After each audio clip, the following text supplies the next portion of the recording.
Hey y'all, it's Jacqueline at Pixie Dust PhD. Over the past month or so, we've gotten a lot of little news.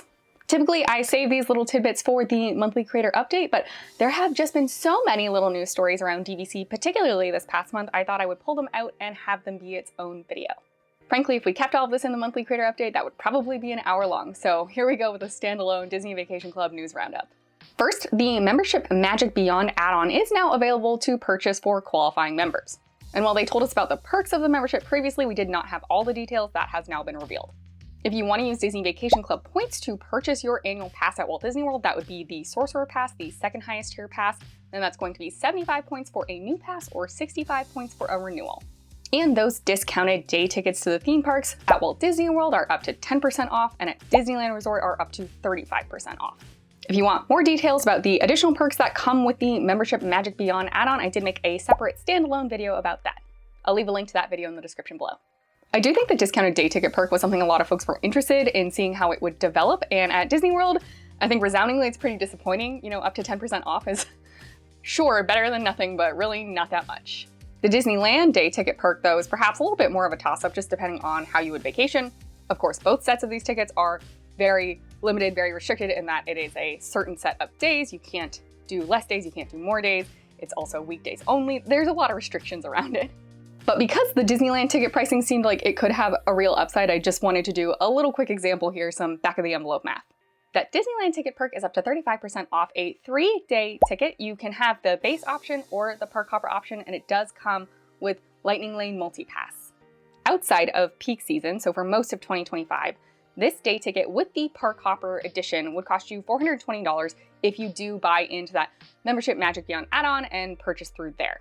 And briefly, I wanted to compare this price to other ticket options, primarily through Undercover Tourist. That's what the UT here is.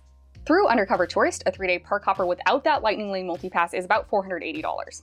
Granted, that is a ticket you could use on the weekends, so again, your travel constraints are going to determine whether or not this discounted Disneyland ticket through Membership Magic Beyond makes any sense for you at all.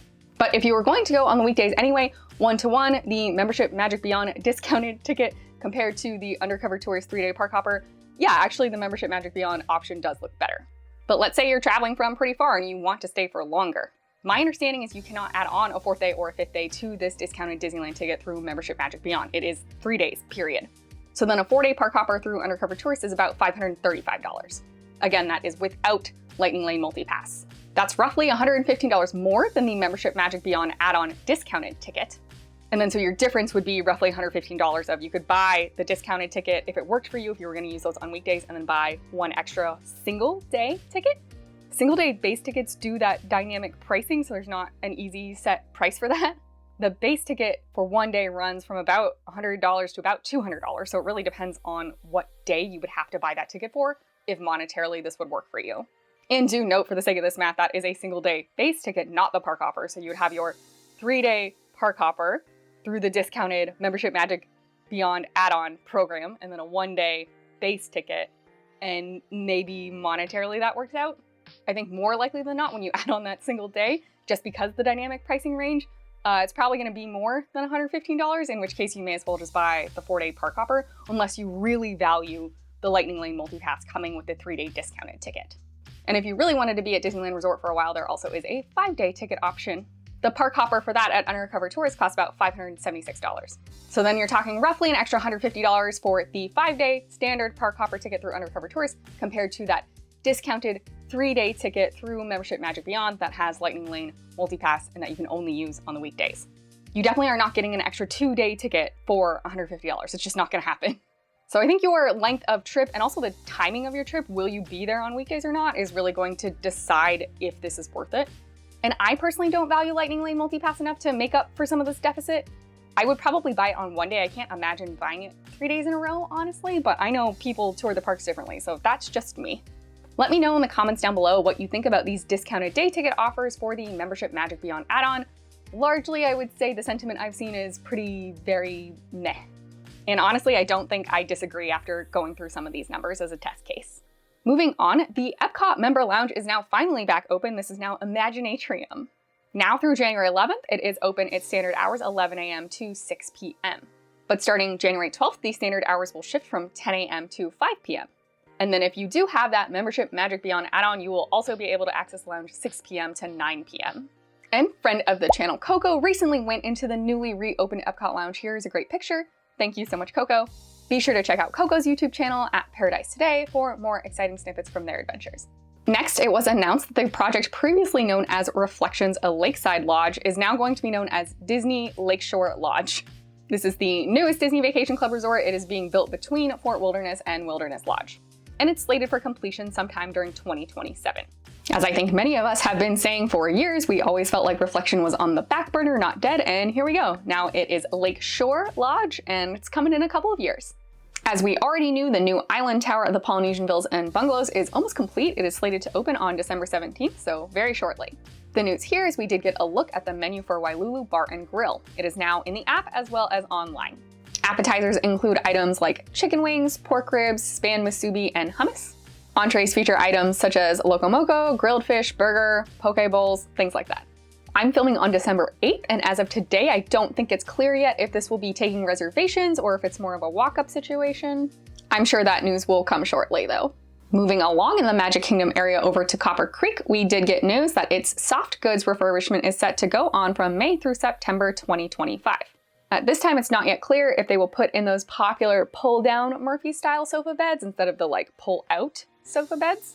The Copper Creek rooms are on the smaller side, so I personally am not sure if that poses challenges or not. In the hard goods refurbishment at Bay Lake Tower is now underway. Guests were able to sneak some photos of the interior of rooms being worked on. And it looks pretty clear that at least in the 1 and 2 bedroom configuration that there will be a single pull-down bed under the TV. And they also will be getting that Murphy-style pull-down bed over the sofa instead of the pull-out sofa bed.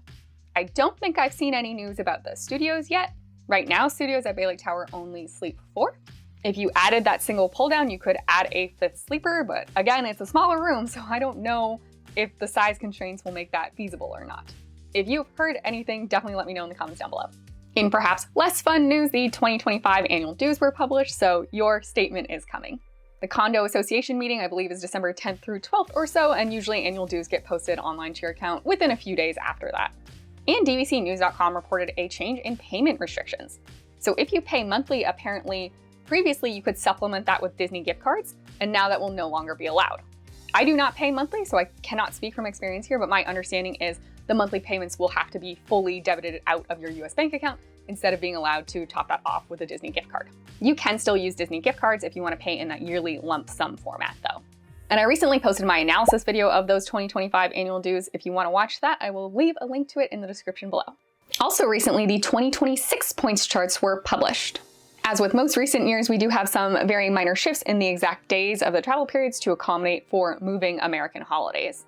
And as of right now, I've only done a brief look, but so far it looks like there's really no big dramatic changes.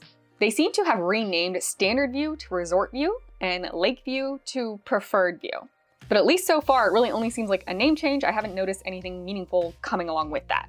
And a bit ago, when the new Polynesian points charts were released to include Island Tower, we did see PVB shift from Lake View to Preferred View. So it seems like they are just moving with that language and getting everybody up to speed into Preferred View. And the last bit of Disney Vacation Club news we've received recently is that the forthcoming Magic Kingdom member lounge is called McKim's Mile House, and that's slated to open summer of 2025. We expect this will come with standard member lounge amenities, so seating area, place to recharge your phone, beverages, snacks, that kind of stuff. And the name is a nod to former Imagineer and Disney legend Sam McKim, who was very influential in the design of Frontierland. Of course, the new Magic Kingdom lounge is located where the Shootin' Arcade was in Frontierland. We have received one artist rendering so far. Definitely looks very Frontierland-esque. I'm excited to see what they decorate the walls with. And I won't ever complain about a benefit for DVC members, but it is just a lounge. You know, you're not going to be spending hours in here, I hope. That's all the big DVC news that I'm aware of that's come out in the past month or so. If I miss anything and you want to chat about it, definitely leave a comment down below. Thanks to everyone who's left a like on the video and subscribed to the channel. Don't forget you can ring the bell icon to receive a notification whenever I upload new videos. And extra special thanks to Judy, Tiffany, Michelle, Coco, and Tara, who are monthly supporters over on my Ko-fi. I'm excited to hear your thoughts, and I'm just going to preemptively apologize for all of the many times in the future I'm sure that I will be saying Reflections or a Lakeside Lodge instead of Disney Lakeshore Lodge, because, you know, it's basically the same to me. But it's definitely excited to see that project up and going. I know a lot of folks are excited by it.